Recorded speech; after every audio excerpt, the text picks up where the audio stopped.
स्वागत है आप सभी का मेरे YouTube channel Alka Mahiwal boutique में। आज मैं आपके लिए ले आई हूँ अफ़गानी सलवार की कटिंग है स्टिचिंग।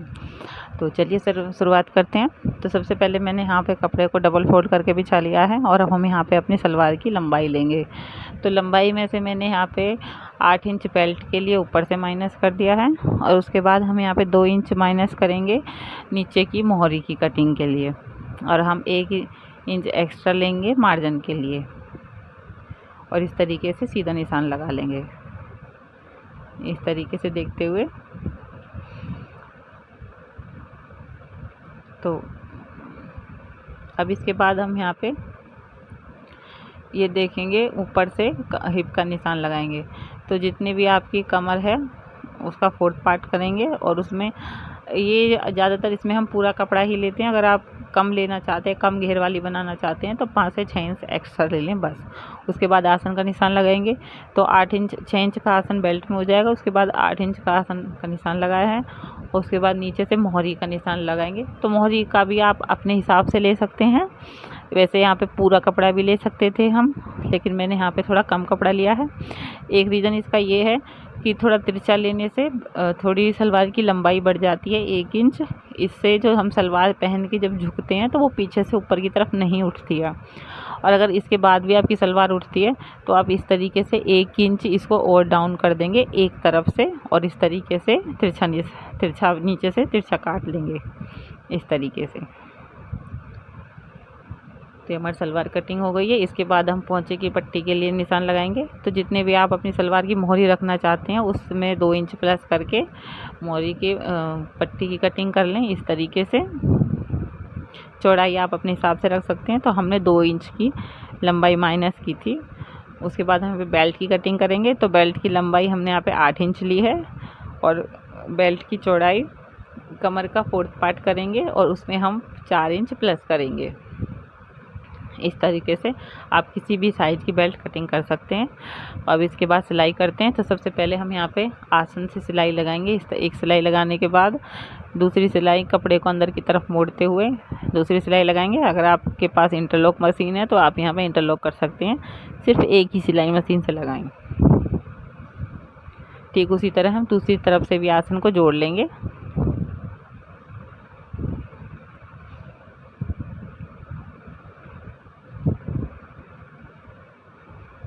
इसके बाद हम यहाँ पे बेल्ट का जॉइंट करेंगे।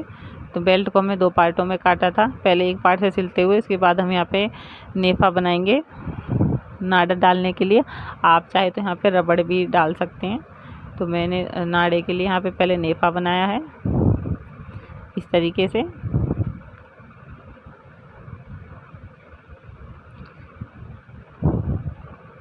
अगर आप यहाँ पे इलास्टिक डालेंगे तो उस सिर्फ 2 इंच की पट्टी आप ऊपर से मोड़ सकते हैं। इस तरीके से पूरी बेल्ट पर सिलाई लगा लेंगे। अब हम यहाँ पे बेल्ट का बीच का भाग और जहाँ तक हम इसमें प्लेट डालेंगे वहाँ पर हम नॉट लगाएंगे। इसके बाद हम बेल्ट को सीधा रखेंगे और अपने बेल्ट सलवार वाले कपड़े को उल्टा और आसन से मिलाते हुए पहले हम पीछे इस तरीके से 2 प्लेट डालेंगे और जहाँ तक हमने नॉट का निशान लगाया है वहाँ तक हम सीधी सिलाई लगाएंगे और उसके बाद हम यहाँ पे प्लेट डालना शुरू करेंगे। तो आप चाहे तो इसे बिना बेल्ट की भी बना सकते हैं, सिर्फ ऊपर इलास्टिक डाल के 2 इंच की। और प्लेट आप चाहे तो पूरी सलवार में घुमावदार पूरी सलवार में इक्वल भी डाल सकते हैं, लेकिन मैंने यहाँ पे सिर्फ फ्रंट वाले पार्ट में ही प्लेट दी हैं और बैक पार्ट में 2-3 प्लेट दी हैं। तो इस तरीके से जितना भी आपका कपड़ा बनता है उसी हिसाब से आप यहाँ पे प्लेट दें।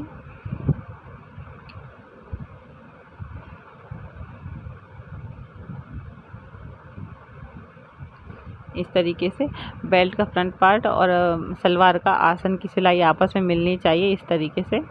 अब इसके बाद हम यहाँ पे मोहरी सिलेंगे। तो मोहरी के लिए मैंने यहाँ पे 2 इंच की फॉर्म वाली मोहरी ली है और उसको कपड़े पर इस तरीके से सिल लेंगे।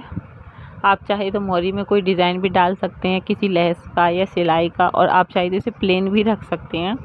तो मैंने यहाँ पे जैसे हम नॉर्मल पोंचे बनाते हैं सलवार वाले उसमें सिलाई लगाते हैं, तो मैंने यहाँ पर उसी तरीके से इसमें जिग जैग वाली सिलाई वाला डिज़ाइन बनाया है। आप अपनी मर्ज़ी से कोई भी डिज़ाइन डाल सकते हैं।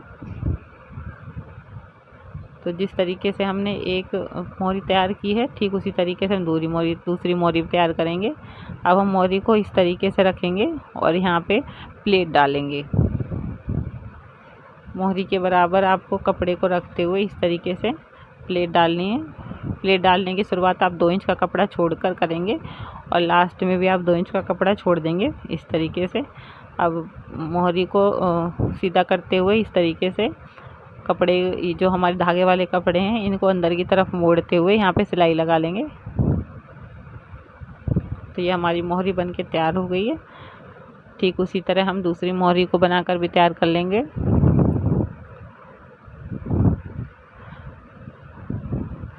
अब इसके बाद हम जितनी भी हमारी मोहरी है रखनी है, हमें 6 इंच, 7 इंच या 5 इंच या 5.5 इंच उतना निशान लगाएं और पूरी सलवार पर सिलाई लगा लें।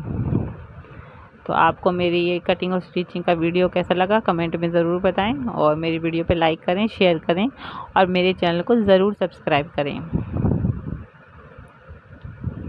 तो ये हमारी सुंदर सी अफ़गानी सलवार बनके तैयार हो गई है। इसका लुक लगभग ऐसा ही है जैसा कि सिंपल सलवार का होता है। तो और ये काफ़ी घेर भी आया है, इसका काफ़ी फूली फूली भी दिखाई दे रही है, आप देख सकते हैं इस तरीके से। और ना ही ये झुकने से पीछे से बिल्कुल भी नहीं उठेगी। तो कमेंट में ज़रूर बताएं आपको मेरा वीडियो कैसा लगा। आखिरी तक देखने के लिए धन्यवाद।